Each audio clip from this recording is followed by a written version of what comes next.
Welcome to Douglas Wilson's The Plodcast. Before we get started, I wanted to highlight The Bondage of the Will by Martin Luther, a book that we're now selling as part of the Christian Heritage series. Luther replies to the arguments of Erasmus of Rotterdam. Erasmus was the most distinguished scholar of Luther's day, but that only made Luther all the more eager to defend the truth. Erasmus argued that all the commands in Scripture clearly showed that man had the ability to obey God through his own power. In this work, Luther replies that such an argument emptied the gospel of its power, and that instead man's will is bound captive to sin, and that only through the gospel are we freed from its power. While this rambunctious and punchy book is entertaining, Luther never loses sight of the heart of the matter: man's inability to earn his salvation and his absolute need for grace and forgiveness. This book is part of the Christian Heritage series, where for the next 4 months or so we'll be dropping one brand new book in the series a month, which means February's will drop at any moment. So be on the lookout for that, a really big author and someone we're excited about. And without further ado, the Plodcast.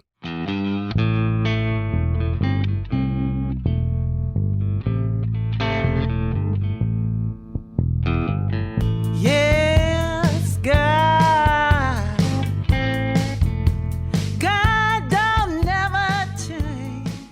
He's God.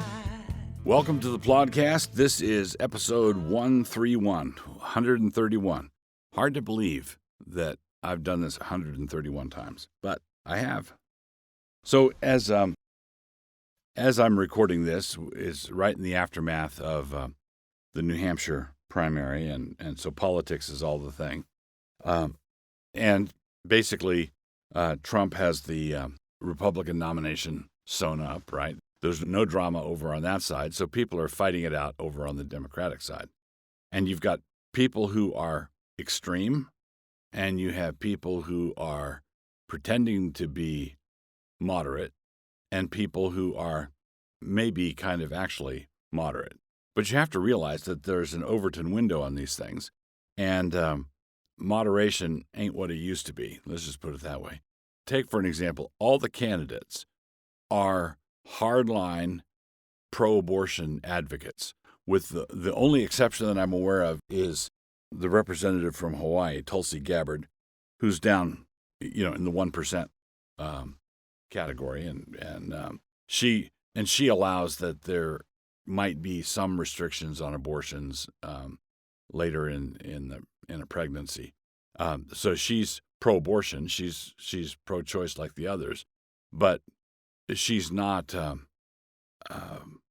celebrating abortion as sort of the non-negotiable, we must have this. So that's an example of how all the candidates, including the moderates on abortion, are not all the main candidates, all the viable candidates, moderate ones and extreme ones, are all extreme when it comes to abortion. And then you have people who are openly socialist, like Bernie Sanders, and his economic policies are extreme.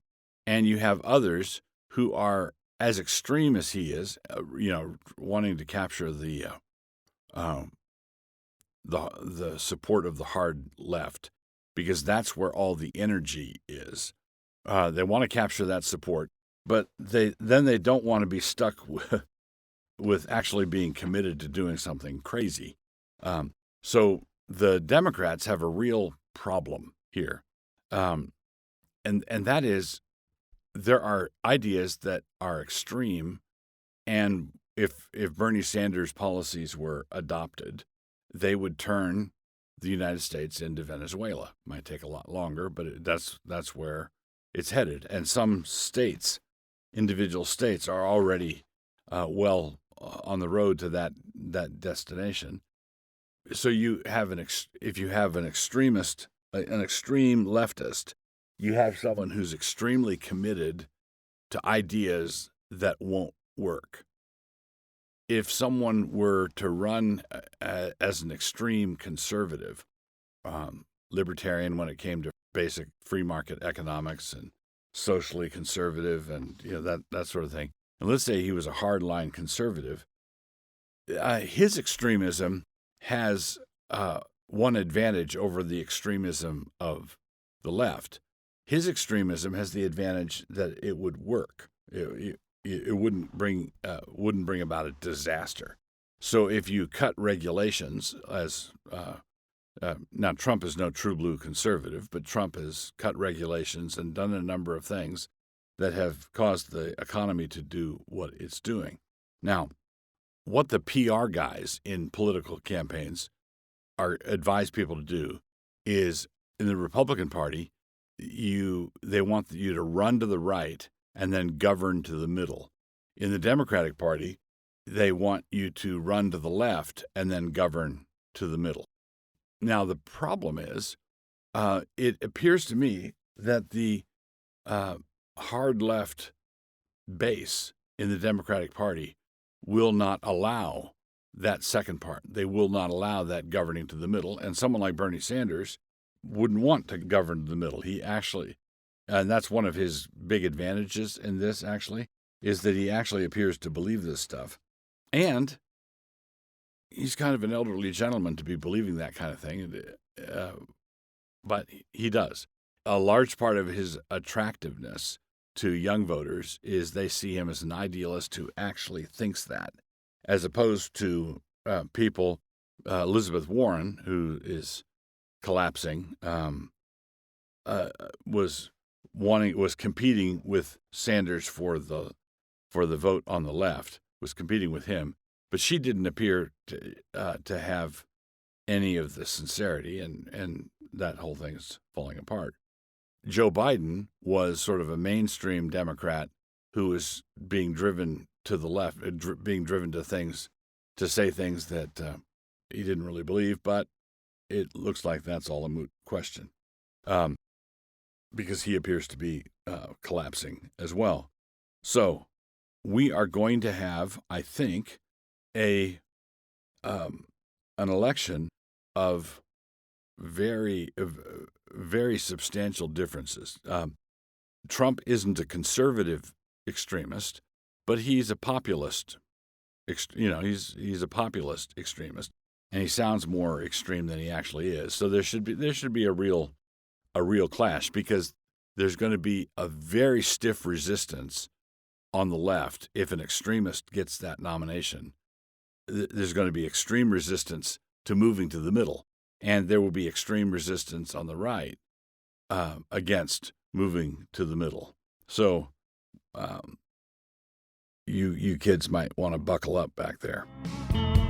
Always will be God. Continuing on with podcast episode 131.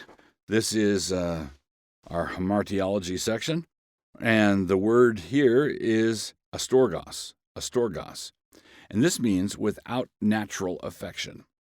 And the word is found in two places in the New Testament, and we can tell what kind of sin it is by the company it keeps. In Romans, Paul includes it in a detailed list that includes this verse: without understanding, covenant breakers, without natural affection, implacable, unmerciful. That's in Romans 1:31.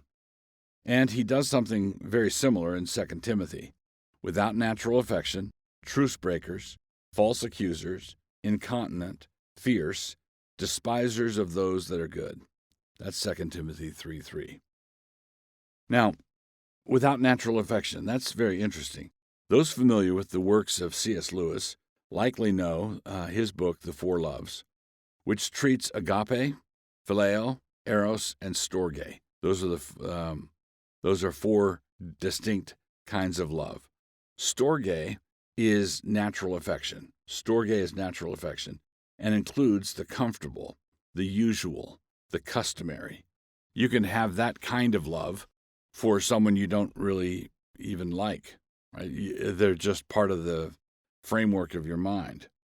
So, storge is natural affection. In the Greek language, the prefix a is a term of negation.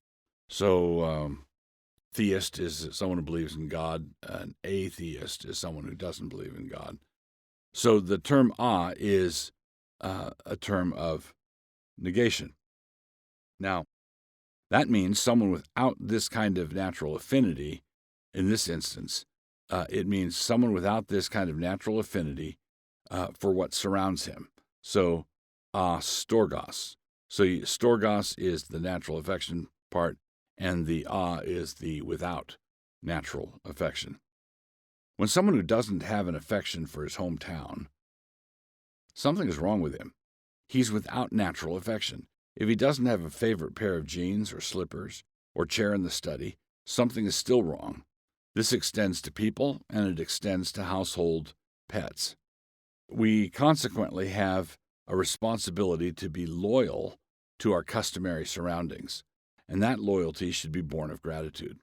So a mother who doesn't bond with her child is without natural affection. A father who doesn't want to spend time with his kids is without natural affection.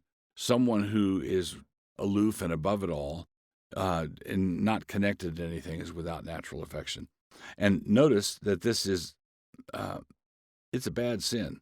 So Romans 1:31, without understanding, covenant breakers, without natural affection, implacable, unmerciful. Look at the company it's in. It's on covenant breakers on one side and implacable on the other. And in the other verse, without natural affection, truce breakers, false accusers, incontinent, fierce, despisers of those that are good. Being without natural affection is not a good thing at all. So in our book review this time around, I'd like to just say a few things about a book by Chesterton. And the book is What I Saw in America. Chesterton toured over here and spent some time in America, spent some time in American hotels, spent time interacting with American businessmen, and and he has a truly insightful eye, and you have to make some adjustments because he was making these observations coming up on a century, I guess, ago. And so there have been transformations in American customs and patterns and so on. But it's still remarkable how much like our great-grandparents, modern Americans, are. Chesterton writes with a sympathetic eye. In other words, he's certainly prepared to give credit where credit is due. He's certainly prepared to say Americans do this better than the English do, but he's also prepared to say, I think we do it better back home than I think we do a better job than the Americans do. He points out something that I have noticed. One of the features of American life that Chesterton points to is what you might call the business hustle. Everybody's a man with a mission. There's a lot of people hustling, going after what, as Chesterton describes it, the almighty dollar. But he points to something that I've noticed before, and I think that Americans are not. How do I put this? It's as though the dollar is our way of keeping score. So there are misers in the old, Scrooge McDuck sense, where they like sitting on a pile of gold and throwing gold coins in the air, where the money is the sort of the direct idol. But in many cases, the amount of money that you accumulate or the amount of money you make on a deal is simply a way of keeping score. The real idol is the competition with the other guy or the other company or the guy across the street. It's there's an ambition, there's a hustle, there's an aggressiveness, and we use money like they were poker chips. And of course, some people like what the money can get you, but in a lot of respects, the worship of the almighty dollar is not, as Chesterton would put it, it's not a worship of the dollar per se. It's not miserly. It's there's something else is going on.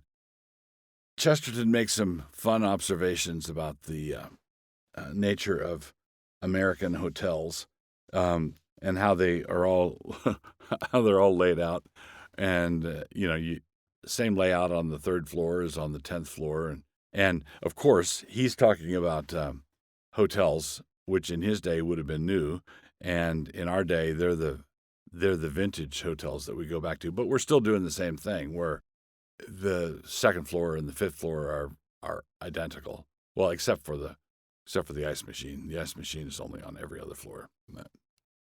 If you want Chesterton to help you out in walking you through some of the odd quirks you might have if you're an American, I'd recommend this book, What I Saw in America, G.K. Chesterton.